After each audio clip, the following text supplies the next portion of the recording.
Bigla niya sinabi sa akin na, hindi ka na makakabalik sa akin kasi masaya na ako.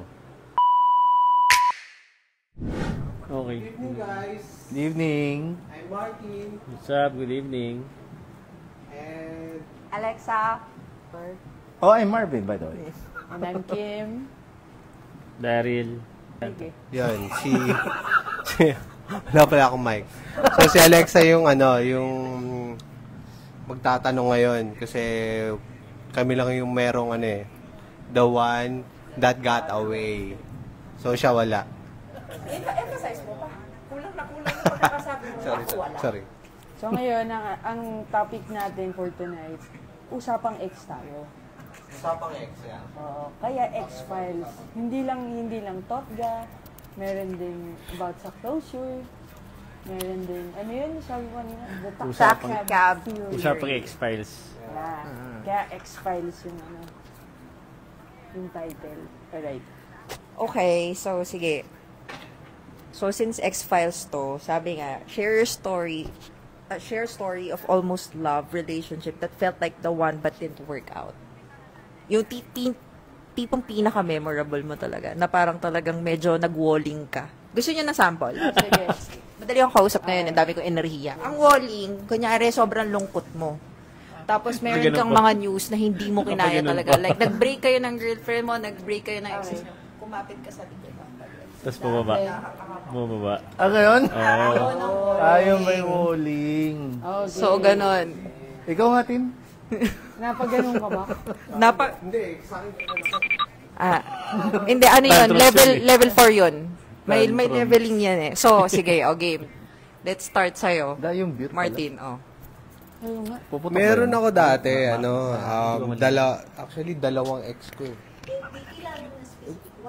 One lang. Hindi pa malaman. Sa freezer. Nakasagad, yeah. Meron meron ako ex na naging 6 years kami. Ay. Tapos ngayon, pumunta siya States. And then, may nakilala siyang ibang guy. Actually, classmate niya dito sa Philippines yun. Tapos yun, hanggang ngayon, sila pa rin nagpakasal. So, nung time na yon, maloko kasi ako eh. So, nung nakahanap siya, doon ako nasaktan. Nung time lang na yun? nung nakahanap na siya. Nung nakahanap na siya. Kala ko nga siya na yung papakasalan. Nung ko. time na yun lang ka Nung time na yun. maloko. Pero nagloko ka. Nung time na yun, matagal Hindi, na. nagloko ka. Okay, so, sabi mo kasi, dun mo na nung nakahanap siya ng iba, dun ka nasaktan. So, during the time na nagloloko ka, hindi ka pa nasasaktan, hindi mo pa sure na siya yon. Wala, immature pa ako nun eh. So, hindi ko naisip yun. Kaya nung nalaman ko meron na. Yun. Tsaka pinagdasal ko naman na maging masaya siya. Pero nagloko ka before kayo mag-break. Oo, ilang beses. Immature pa ako eh. Kaya- Bata pa ako Kaya eh. kayo nag-break. Hindi eh. Nag-stage siya, kaya kayo nag-break. Hindi. Nahuli ko siya. Na may kausap na iba. Okay. Tapos, yun. Doon na nag-start. Nagkalabuan na kami. Buti nga yung pa rin yung lalaki. Yun yung pinakasalan niya. So talagang...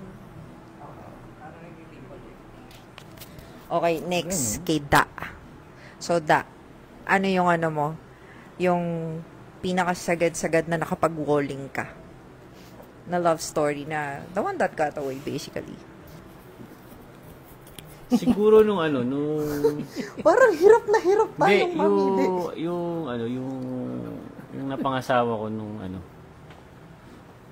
nung naging kami nung Spanish, nakwento ko na yun, di ba? Tapos binalikan ko siya. Tinatry ko siyang ulit balikan. Na umasa ko na akala ko matatanggap niya ako ulit. Bila nang yung hindi na pala. Pero siya yung napangasawa ko. Oo. Nung time na yun na akala ko matatanggap niya pa ako, yun yung kasi umasa ko kasi lagi niya akong napagbibigyan eh. Lagi niya ako napapatawad. Okay. So, nung time na yun na akala ko mapapatawad niya ako, bigla niya sinabi sa akin na hindi ka na makakabalik sa akin kasi masaya na ako. That hurts. masaya na ako tapos masaya na rin yung family ko sa lalaki, sabi niya gano'n. Ano nabasa ko yun? Takbo ko sa papasok ko ng trabaho nun. Hinanap ko yung tropa ko na katrabaho ko para lang umiyak. Tsaka niyakap ko siya. Pero lalaki yun Kala ko babae. Hindi, kasi kailangan kong ilabas. Kailangan kong iiyak. Ganun pa rin. Pero ano yun, parang 'di ba sabi mo, naging wife mo siya, nagkatuluyan kayo. Tapos nagkaroon ka ng someone else. Was this during the time na nasa overseas ka? Tapos hiniwalayan mo siya nung naging kayo or Hindi. she caught you cheating too? Di ba nakwento ko na nag-cheat talaga ako sa kanya? Yung time nag-usap pa nga silang dalawa sa flat namin eh. Oo, sa labi ng flat namin para lang hindi, totoo. Para lang sabihin ni ex na hindi kanya mahal, kanya ako pinili kasi mahal. Sabi ni Spanish, hindi kita pinili. Ay, mahal niya ako kasi ako yung pinili niya, hindi kanya talaga mahal. Tapos sabi hindi ko alam maalala, sorry, nanonood si ex-wife eh. Tapos si ex-wife ko, parang sinabi niya na binabalikan niya na ako kaya iwasan mo na siya, parang gano'n. Yun. Tapos wala. Yung time na yun, sobrang gulong-gulo rin yung pag-iisip ko na. Pero ending nun, pinili ko pa rin si Spanish. Hanggang sa dumaan ulit yung panahon na ayoko na sa'yo, Spanish. Gusto kong balikan si Ira. Hanggang sa yung time na babalikan ko na siya, hindi niya na ako matanggap. Okay. So, sino yung the one that got away? Dalawa yun eh. The one that got away? Sino sa kanila? Si wife nga. Kasi babalik siya eh. Si wife ko. Okay. Pero ano yun, na-realize mo lang din na she was the one that got away nung nire-reject ka niya na niya? Oo. Kasi sa totoo lang pinagdasal ko siya eh. Na maging kayo. Pinagdasal. Na dumating sa buhay ko eh. Ayun. Yes, sir. Nag-comment si Don Pacundo. Send ko ba yung picture? Send ko ba picture ng Spanish? Ay, may pruweba. Patay tayo Yes, dyan. pwede pa send. Magkita na lang tayo bukas kayo doon. Diyan din naman kayo pupunta eh. Kim. Okay. Well, the funny thing is, para sa akin, yung the one that got away, hindi ako malungkot nung nag-break kami. Kasi at that time, kaka-diagnose lang ng sakit ng mom ko. So, we were all devastated. Tapos, since ako yung nagsuschool pa nun, ako lang yung pwedeng magbantay sa kanya on a daily basis. Dahil mas madali akong umabsent kesa yung mga kapatid ko na merong mga pasok sa work, right? So, hindi ko na siya nakikita, hindi ko na rin siya na-message. As in, nawalan kami ng communication for 1 month. Okay. Magme-message lang kami. Say, for example, magme-message siya na, please, kumain ka ng lunch, gano'n, wag mong kakalimutan. Like nag-drop lang siya ng messages. Tapos, ako, pag nabasa ko, before ako makapag-reply, meron ng mga procedure na gagawin sa mom ko or darating yung doctors or may mga nurses. Ang dami kasi. So, talagang hindi na kami nakakapag-usap. And then, nung after nun, lumuwag-luwag na yung schedule ko. Nakipagkita na ako sa kanya. Sabi ko, kita naman tayo, ganon. Tapos nakipagkita siya. Nakipag-break lang siya sa akin. Aray. Okay. Yeah. Pero, when we broke up, naalala ko yun sa Starbucks pa yun, sa tapat ng Lasal. When she broke up with me, siya yung iyak ng iyak. And I was like stone cold na nakatingin lang sa kanya. Kasi parang para sa akin, okay na rin siguro kasi ang daming nangyayari sa isip ko ngayon eh. Parang di ko rin afford magkaroon ng relationship. Tapos, ayun, after a while, nag-sink in sa akin na, oh shit, wala na pala kami. Eh, sobrang compatible namin. And gustong-gusto ko yung ugali niya, yung level of maturity niya, na pati yung mga, mga dark humor niya, na kapag narinig ng iba, offensive. Pero, para sa akin, it's funny. Bira na kasi yung tao na gano'n Yeah. na talagang, minsan hindi na magjo-joke dahil baka ma-offend yung mga kasama. Ayaw nang gano'n. So, give me your very true self. Gano'n.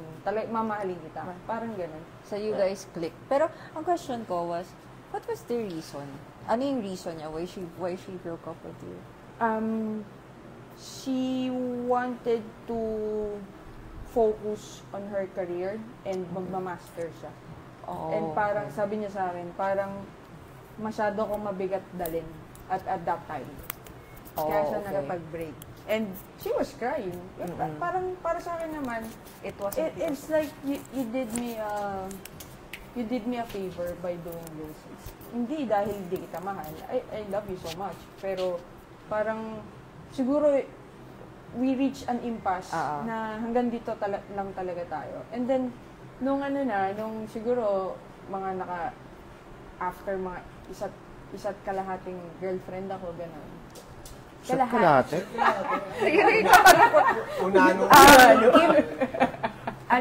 Okay na tayo kanina. Medyo maganda yung flow. Ano yung kalahati? Paki-explain. Hindi, kasi kalahati. Para siyang situationship lang. Okay. Na hindi siya natuloy. Okay. So, ang haba na explanation kapag gano'n. So basically, it was a situationship. Hindi nag-progress. So after those two people, gusto ko sana siyang balikan, kaso sabi ko, ipoprove ko muna yung sarili ko, yung self-worth ko sa sarili ko. Na kasi, kung makikipagbalikan ako ngayon, ano bang nagbago? Estudyante pa rin ako. Ganun pa rin, meron pa rin sakit yung mami ko. Na meron, I think, at that time, meron pa rin sakit yung mami ko. Tapos, ang dami pa rin, ang gulo-gulo ko pa nun. So, wala talagang direction yung buhay ko. So, sabi ko, siguro na lang, maybe after 10 years, I don't know, just, yun lang, parang... 10 years? Nakailang years na? That was 2014. 10 years na yun. So, we were 24 back then. Oo nga. So, baka pag nag-mature na, Sino nga yan? They still have, contact with her. They still communicate with her. Wala kaming, hindi ako nakikipag-communicate with my exes. Para lang kapag nagkaroon ako ng bagong jowa, ayoko nung may masabi sila na, bakit kaibigan mo pa yung ex mo? Tapos, may binuo ka ng bond na friendship with that certain ex na talagang platonic lang. That's it. Marvin. Wala naman kasi akong gano'n eh. The closest siguro, kasi next best na lang. Kasi I married my wife eh. So, hindi naman nakawala siya.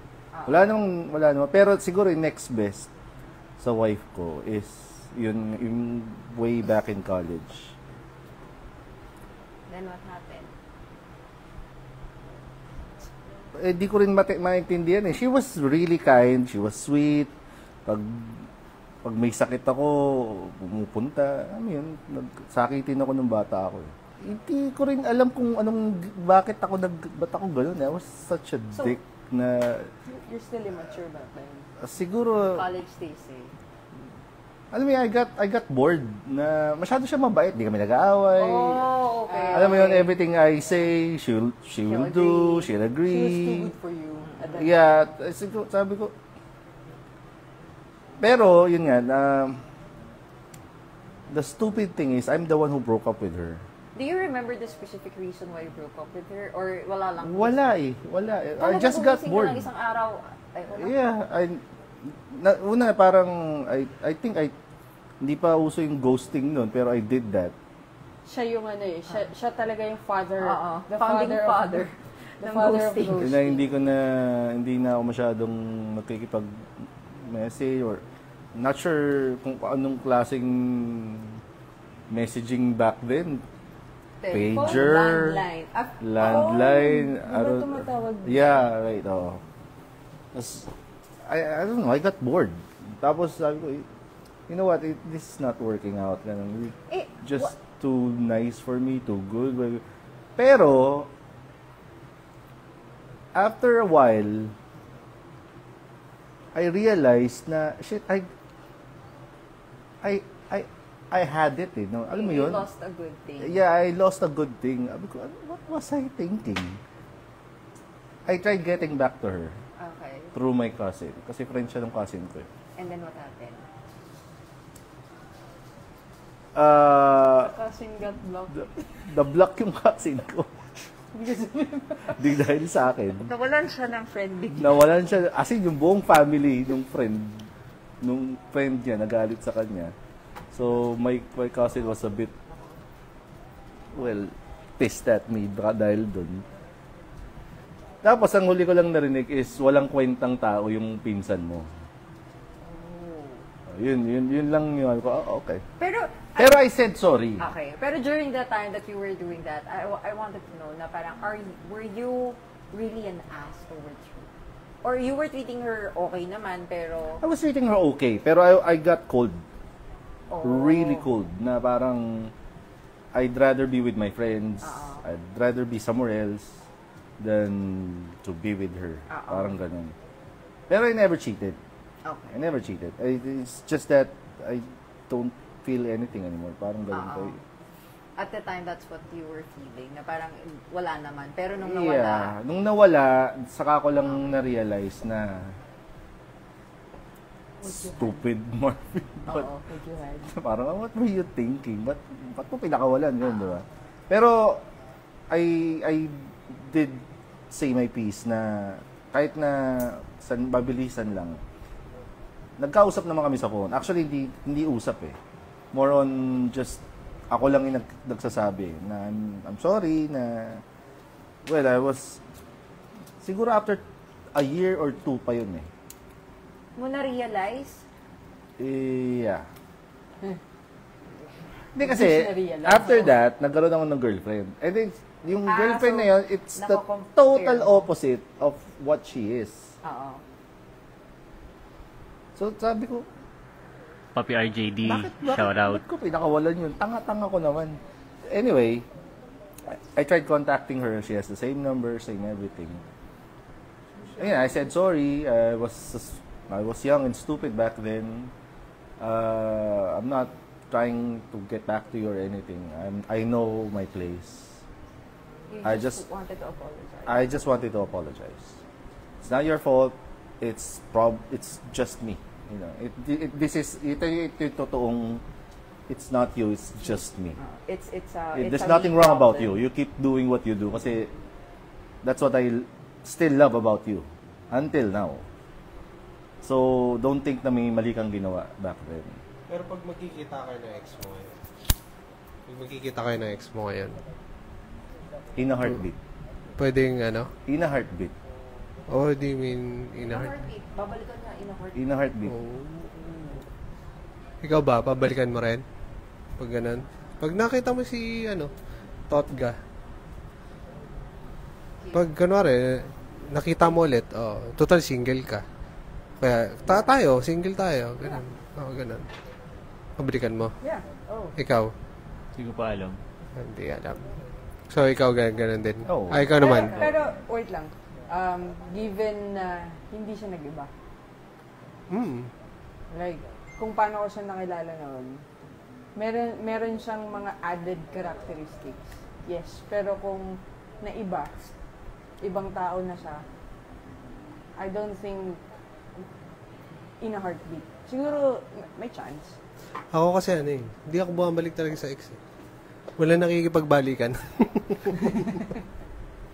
As you, tingin ko, habang nagmamature ka, Nalalaman mo na gusto. oh yeah. Yeah. Tsaka I think doon mo nakikita kung sino talaga yung mga worthwhile. Yeah.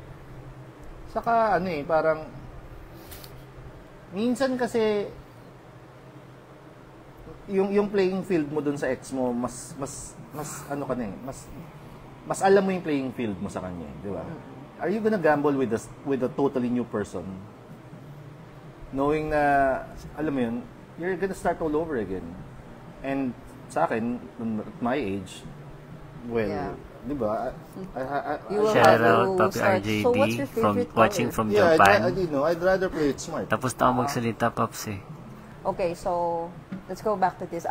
This is my another question. So yan, establish na natin yung mga the one that got away nyo, guys. So ang next question ko is, ano yung lesson na na-learn nyo? Ano yung what if nyo na nag-stick sa inyo? Sa akin, what if hindi ko siya niloko? Hindi ko siya, alam mo yun, hindi ako nag-cheat. Kasi ilang beses na ako nahuli nun eh, pero ilang beses niya rin ako pinatawad. Siguro, yun yung what if ko. Siguro, baka sa kanya ako may family ngayon. Kasi wala naman ako pinagsisihan sa lahat ng nangyari. At least nakita ko rin na happy yung tao. Yun lang naman sa akin. Yun lang. May binago ka ba dun sa dati mo? Ikaw? Saka... Like, binago lang. What do you mean binago? Dati kasi Attitude sabi- ko? Oo. Oo naman. Nag-grow naman ako. Really? Oo, nag-grow ako. Really? Lovely yung Oo naman. Sino? Niya o ako? Ngumiti muna siya bago Hindi, totoo naman. Nag-grow naman ako. Manglalaglagan mo ito. Sorry. Hindi ako naka-in character ulit. Okay. Later na. Okay. Ano yung biggest what if mo na natutunan mo during the time na, yun na. Actually, sa lahat naman eh. Sa lahat ng experiences. Dapat bigyan mo ng halaga lahat ng taong mahal mo or mamahalin mo pa. Kasi sobrang konti lang ng panahon eh. Parang sobrang ikli lang ng oras, di ba? Yun lang. Isip bata, magulo pa yung decision ko nun. Batang isip pa ako kahit may edad na ako, parang ganun. Yun lang yung malaking pagkukulang ko din siguro. Basta, bigyan mo lang ng importansya lahat habang kayo tsaka sa future na mamahalin mo. Yun lang. Kasi ako yung pagkakamali ko kasi halos lahat eh. Lagi naman tayo mga lalaki may mali. Ganyan tayo mga lalaki. Aminado sa mga kasalanan, di ba? Para kayong evolution of man. Bakit naman? Sino yung boy? Dati ba kami? Sino yung hominid? Yun ang tanong doon eh. Sino yung hominid? Huwag niyo ko ilagay on the spot. Basta yun na lang ang comment ko. Okay. Balik na lang tayo. Mananahimik na ako. Balik na ako sa question. Parang gusto mong mamili ah.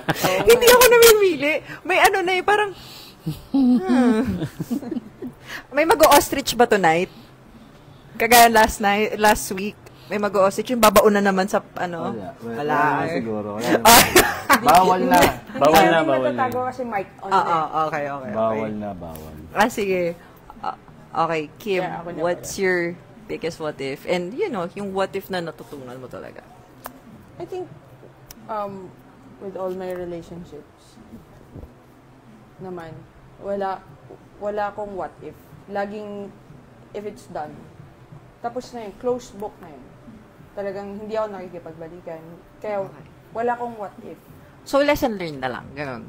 Ang lesson learned ko lang is, know your priorities. Kasi, say for example, we don't know, we at that time, we both know our priorities, right? Okay. Priority ko is my mom's health, siya naman, yung career niya. And if hindi namin alam yung priorities namin, siguro nagstay kami sa relationship and we grew to hate each other. Maybe May magkakaroon ng resentment. Oh, maybe that's what will happen eventually. So, I guess, lesson learned lang. Pops Ayun RJ, nga. hindi ko alala kung sino yun. Ayun nga. Know your priorities. Alamin mo yung gusto mo. Tsaka siguro, if I can add to that, yung be 3D? ready if you're going to be, if you decide to be in a relationship. Kasi at that point, syempre hindi ko rin naman gusto na magkasakit yung mom ko, right? Of course. Okay kami, as in smooth sailing, na talagang feeling ko ito na yun. At the early age of 24, feeling ko ito na yun. And then, same with her, ganun din naman. Tapos, it's just that, talagang talagang yun na-reach na namin yung peak ng relationship. And at that time, kailangan niyang pumunta sa isang lugar na hindi niya ako masasama. Okay. Yun lang. Pero, alam niya hindi siya bad breakup no? Yes. It was a pretty good breakup. That's it. Marv, so what is your what if? Wala naman akong what if. Yeah. You get smarter by making mistakes. So, whatever mistake I made, we have to smarten up after that. Kumbaga, it's your tuition mo sa buhay. Ganun it is what it is. Yeah. But, siguro yung lesson learned ko is, beauty is always skin deep. Yeah, that's true. That's very true. Sorry? Beauty, It's always skin deep. Oh, okay. Lalo na nowadays na... Oo naman.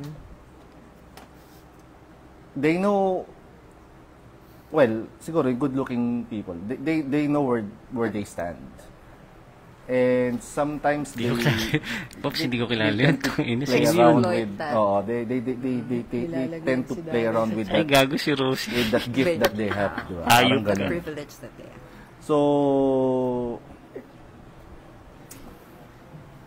never bank on just beauty alone. I mean, beauty and Brains. brains, Perfect combination. perfect combination. Pero, shit, where are you gonna find that? And hindi naman yan always available eh. That's true. That's very true. Pero if you really want to be, sa akin yung kung gusto mo talaga maging happy and contented, be with somebody na mararamdaman mo siya kahit nakapikit ka. Question po. Hey, who is a person that you turn to for comfort when times are difficult? O sige, isa-isahin natin yan. Wait, So- nakasagot ka na ba? Hindi ako sumasagot. Kasi Bakit? ako yung host. Ganun. Siya yung host ko tonight. Okay. My secrets are safe with me. Aha. Okay. Alright. Well, Just for tonight lang yan. just for tonight. Parang a Okay. person that you turn to. Ayan.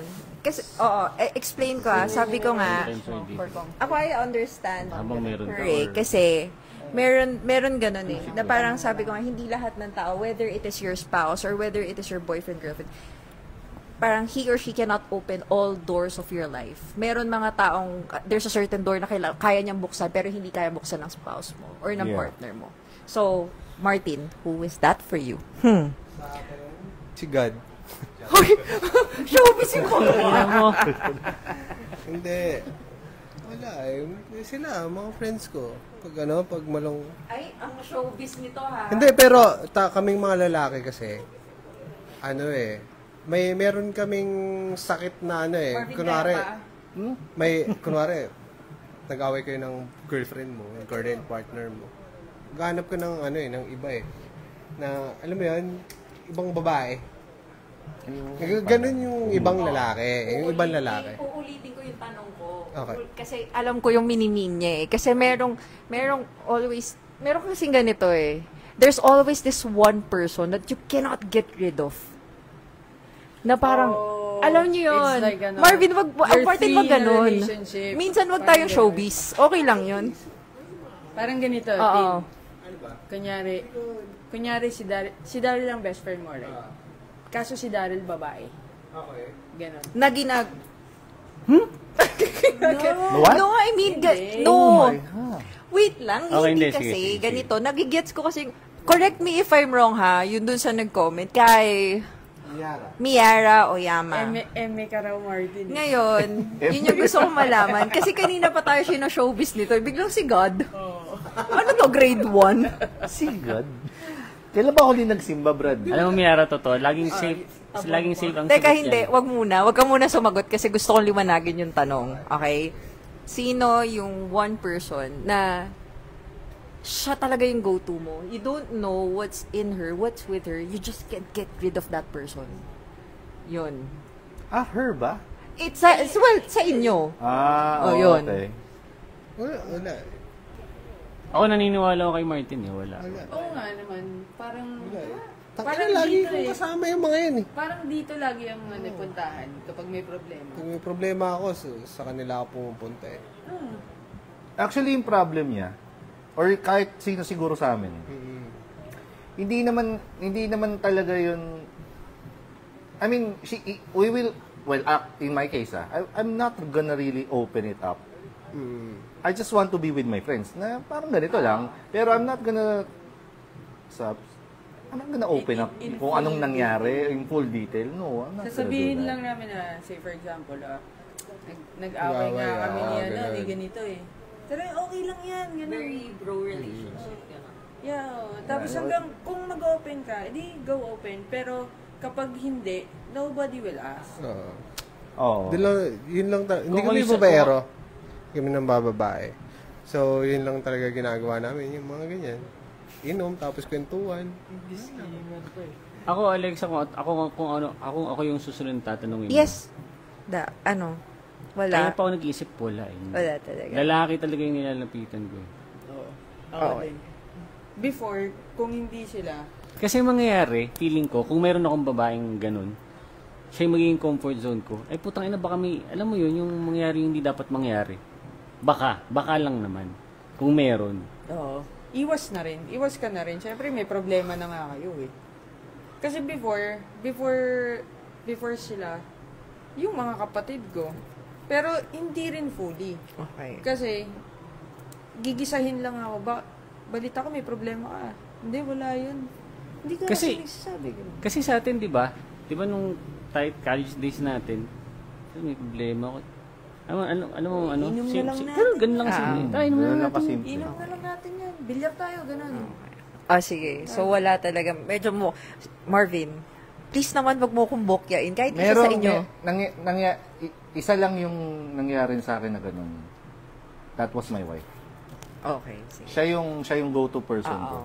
Okay. Maganda yung, Diba? maganda yun. Kasi Yung kwento at that niya. time, magkaibigan kami ng wife ko. Magkatrabaho kami. I had a girlfriend. At that time, I have a girlfriend. Meron din siyang partner. So, never nagkakaroon kami ng problema ng girlfriend ko. Lagi siyang nandyan para to give advice. Siguro yung maturity niya kasi andun eh. Yung girlfriend ko at that time, newly grad ako, mas bata sa akin girlfriend ko. So, mas bata sa akin. So, you can just imagine yung difference nung maturity. To the point na sa kanya ako nagpapahanap ng what's the best gift I can give her. Shopee. Nandyan pa yung mic na. Shopee. Nagpapahanap ako sa kanya ng gift. Sing-sing, whatever, di ba? Parang ganon. Kasi we've been together for 4 or 5 years. So, she was a good friend when She was a good friend. before you started together. Yeah, after that, it just happened eh. So, basically, your wife, parang best friend mo na. Yeah, she was my best friend. Kaya after my wife died, wala eh. Well, si Kim kasi siya yung For a bit, yeah. Parang siya yung nandito eh. yung at par sa kanya. Wala talaga. Kasi I'd rather keep it to myself.